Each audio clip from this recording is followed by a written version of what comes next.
En Forum, los titulares más importantes de la semana. Forum Tributario. Resolución DIAN pretende adoptar medidas para controlar la exportación e importación de teléfonos móviles e inteligentes.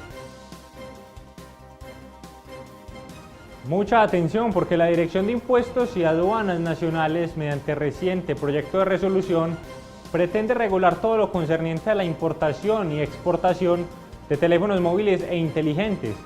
DIAN fija precios para el año 2016 de ciertas actuaciones en materia aduanera.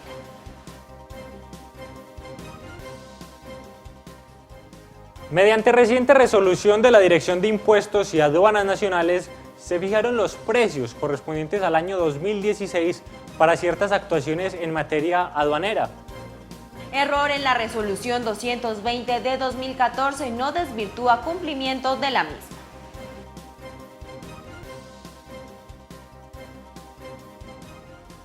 ¿Qué sucede en caso de existir un error o incongruencia en una resolución de la Administración?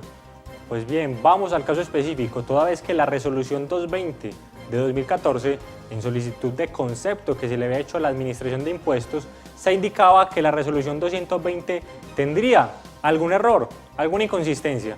Pues bien, en este caso la Administración de Impuestos indica claramente y es contundente al decir que un error en esta resolución 220-2014 no obsta en nada ni desvirtúa en nada su cumplimiento, es decir, deberá en todo caso estar obligado a presentarlo en debida forma.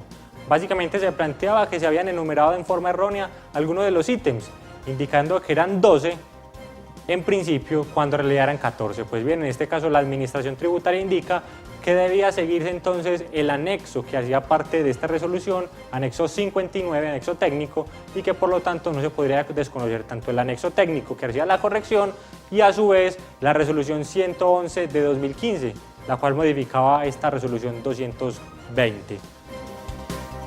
Forum Público. Finalidades, implicaciones y modalidades de la doble militancia. En reciente jurisprudencia, el Consejo de Estado se refirió al fenómeno de la doble militancia. La alta corporación aclaró el sentido y alcance de los conceptos de ciudadano, miembro e integrante de un movimiento o partido político y definió las 5 modalidades de doble militancia que existen en Colombia. Oportunidad y requisitos para aportar dictamen pericial de parte según Código General del Proceso. Y en reciente providencia, el Consejo de Estado analizó la diferencia entre el error grave de un dictamen pericial y la falta de fundamentación del mismo. La alta corporación recordó que es al operador judicial a quien le corresponde apreciar el dictamen pericial y examinar si los juicios o razonamientos deducidos por los peritos tienen un soporte legal. Acuerdo para racionalizar y desconcentrar la actividad pública en la gestión judicial. Recientemente, el Consejo Superior de la Judicatura emitió el acuerdo por el cual se compilan, modifican y se delegan unas funciones de dicho Consejo. La entidad estableció que este acuerdo busca racionalizar y desconcentrar la actividad pública y promover la participación territorial en la gestión judicial. Si es en procedencia del recurso de apelación contra el auto que decreta o deniega una prueba. El Consejo de Estado señaló que de conformidad con lo establecido en el numeral 9 del artículo 243 del CEPACA, el auto que deniegue el decreto o práctica de pruebas por su naturaleza es apelable. Es así que cuando el proceso se tramita en una única instancia, en los términos del artículo 1 de la Ley 144 de 1994, el recurso procedente contra dicho auto es el de súplica, que deberá ser decidido por la Sala del Consejo de Estado. Forum Comercial. ¿Cuál es el procedimiento para liquidar una sucursal extranjera?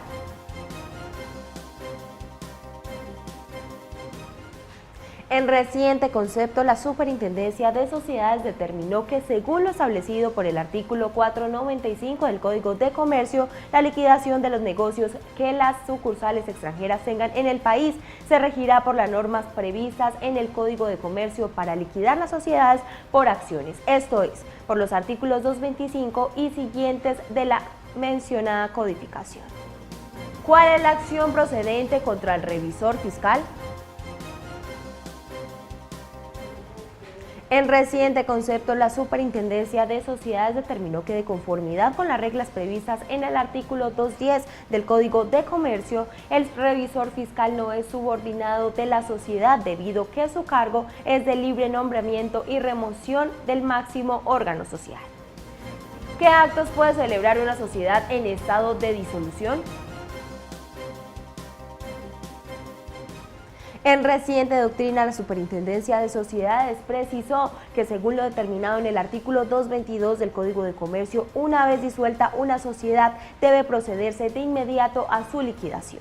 En consecuencia, no podrá iniciar nuevas operaciones en desarrollo de su objeto y conservará su capacidad jurídica únicamente para los actos necesarios a la inmediata liquidación. ¿Cuáles son los efectos de la declaratoria de nulidad del contrato social? En reciente concepto, la Superintendencia de Sociedades recordó que según lo determinado en el artículo 109 del Código de Comercio, declarada judicialmente una nulidad relativa, la persona respecto de la cual se pronunció quedará excluida de la sociedad y por consiguiente tendrá derecho a la restitución de su aporte sin perjuicio de terceros de buena fe.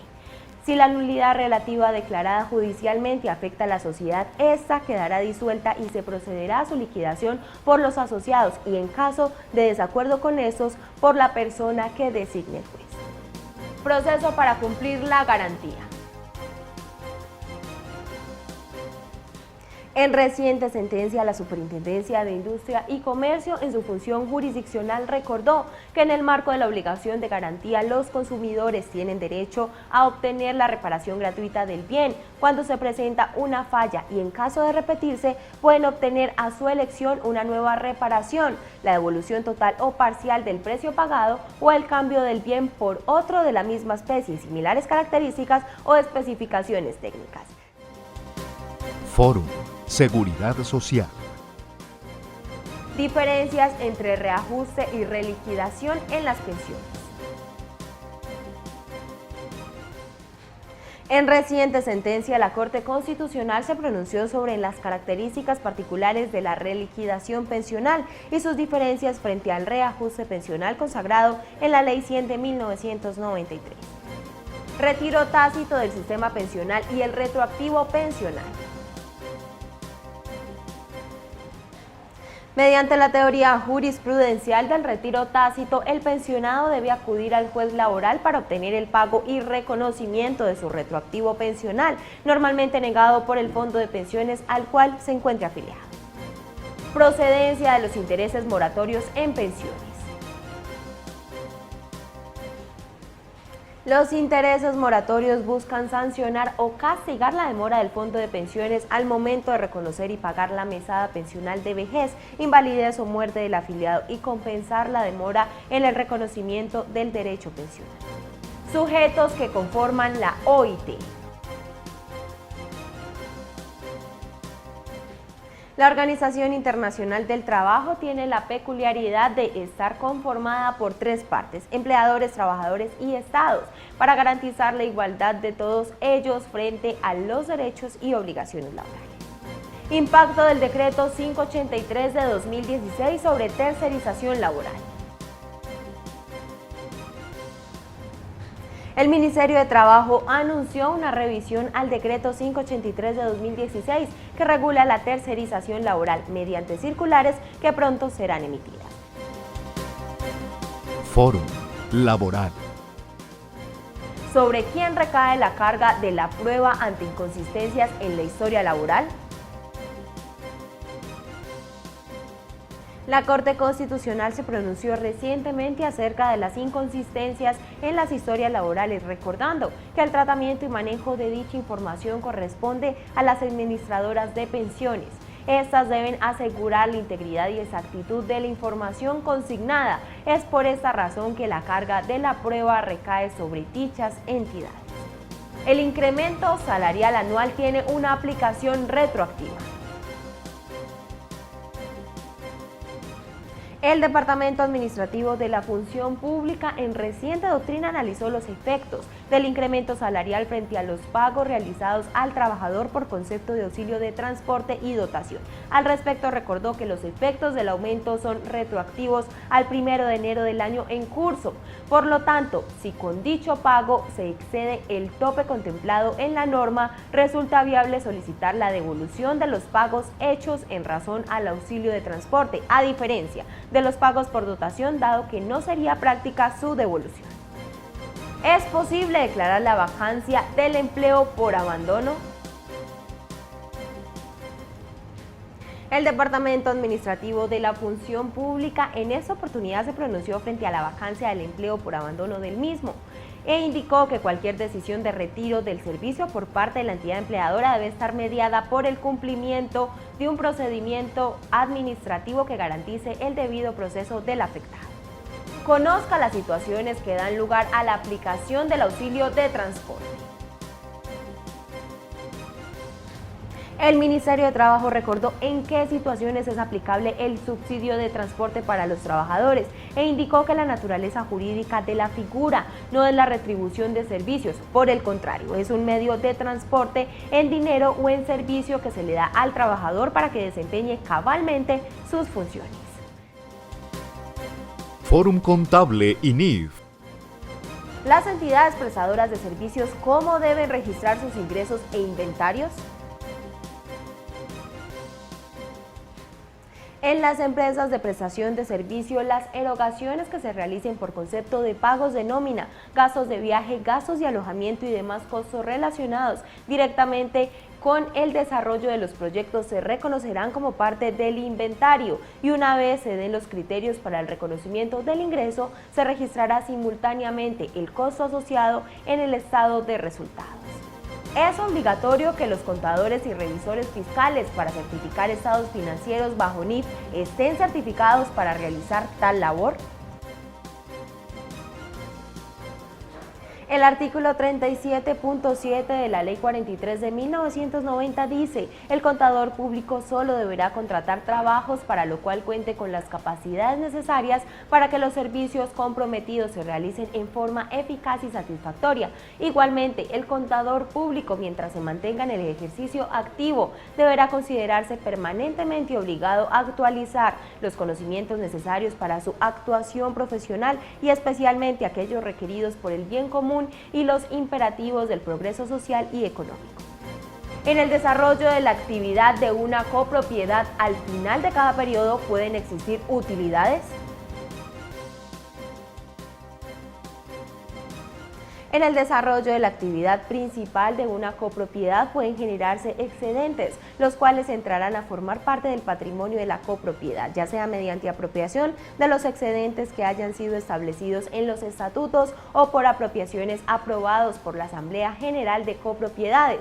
Por lo tanto, el patrimonio de la copropiedad estará representado por los resultados de cada periodo, las reservas que sobre estas se designen, las donaciones o revaluaciones que hayan generado incrementos o disminuciones patrimoniales, entre otros. ¿Las unidades inmobiliarias cerradas deben llevar contabilidad? Las unidades inmobiliarias cerradas quedarán sometidas a las disposiciones de la Ley 675 de 2001, régimen de la propiedad horizontal, y por ende se encuentran obligadas a llevar contabilidad de acuerdo con las funciones fijadas al administrador y por ende esta está en la obligación de cumplir con lo establecido en la Ley 1314 de 2009. ¿Se debería registrar un activo intangible por un contrato de aporte bajo condición? Un activo intangible es un activo identificable de carácter no monetario y sin apariencia física. El derecho de uso es un activo identificable porque proviene de derechos legales, es de carácter no monetario porque no espera liquidarse mediante la recepción de efectivo u otro activo financiero y no tiene apariencia física.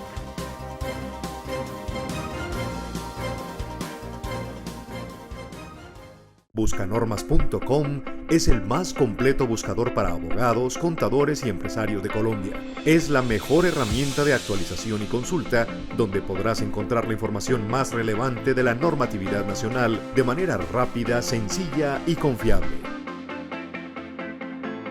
No pierdas más tiempo buscando las normas que necesitas en docenas de libros o páginas de internet. Accede ahora mismo a buscarnormas.com y encuentra toda la información que necesitas en nuestro buscador con un solo clic.